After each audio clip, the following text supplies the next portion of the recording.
ভারতীয় সংবাদ মাধ্যম হিন্দুস্তান টাইমসের এক প্রতিবেদনে বলা হয়েছে, সাক্ষাৎকারে অভিনেত্রী ইন্দ্রাণী হালদার জানান, ক্যারিয়ারের চিন্তায় মা হতে পারেননি তিনি। স্বামীকেও দিতে পারেনি একজন বাবা হওয়ার অভিজ্ঞতা। শুধু তাই নয়, সেই সাক্ষাৎকারে একজন স্ত্রী হিসেবে নিজেকে তুচ্ছ কিংবা ব্যর্থ হিসেবে তুলে ধরেন অভিনেত্রী।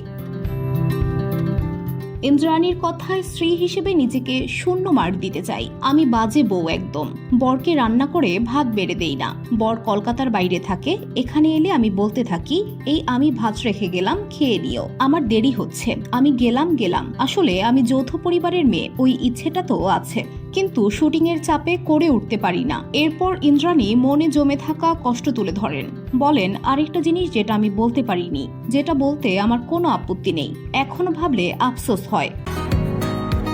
বসুন্ধরা, উত্তরা, বনশ্রী, কুড়িল ও বাড্ডা সহ রাজধানীর বিভিন্ন স্থানে অভিজাত ও অত্যাধুনিক মানের ফ্ল্যাট কেনার এক নির্ভরযোগ্য প্রতিষ্ঠান প্লেজেন্ট প্রপার্টিজ লিমিটেড।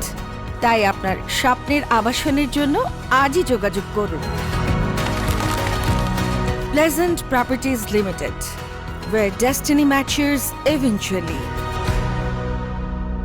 ক্যারিয়ার, কাজ, দায়িত্ব পালন করতে গিয়ে সন্তানের জন্ম দেওয়া হয়নি আমার, সেটা আমাদের দুজনের মধ্যে একটা আফসোস। অভিনেত্রী আরও বলেন, ভাস্কর, ইন্দ্রাণীর স্বামী, মাঝে মধ্যেই বলে, শুধু সংসারের জন্য দায়িত্বই পালন করে গেলে। একটা সময় আমরা চেষ্টা করেছিলাম, কিন্তু হলো না। তারপর আমরা হাল ছেড়ে দিলাম। তোমারও 40-এর বেশি বয়স, আমারও, আর দরকার নেই, থাক। আমি একটা দত্তক নিতে চেয়েছিলাম, ভাস্কর রাজি হয়নি। আমার মনে হয় স্ত্রী হিসেবে আমি ভাস্করকে বাবা হওয়ার সুখটা দিতে পারতাম, কিন্তু সেই ব্যাপারে আমি অক্ষম। যদিও অভিনেত্রী স্পষ্ট করেছিলেন যে সন্তান না থাকলেও তার ও তার স্বামী ভাস্কর রায়ের মধ্যে কোনো ভুল বোঝাবুঝি নেই। VOD Bangla news desk.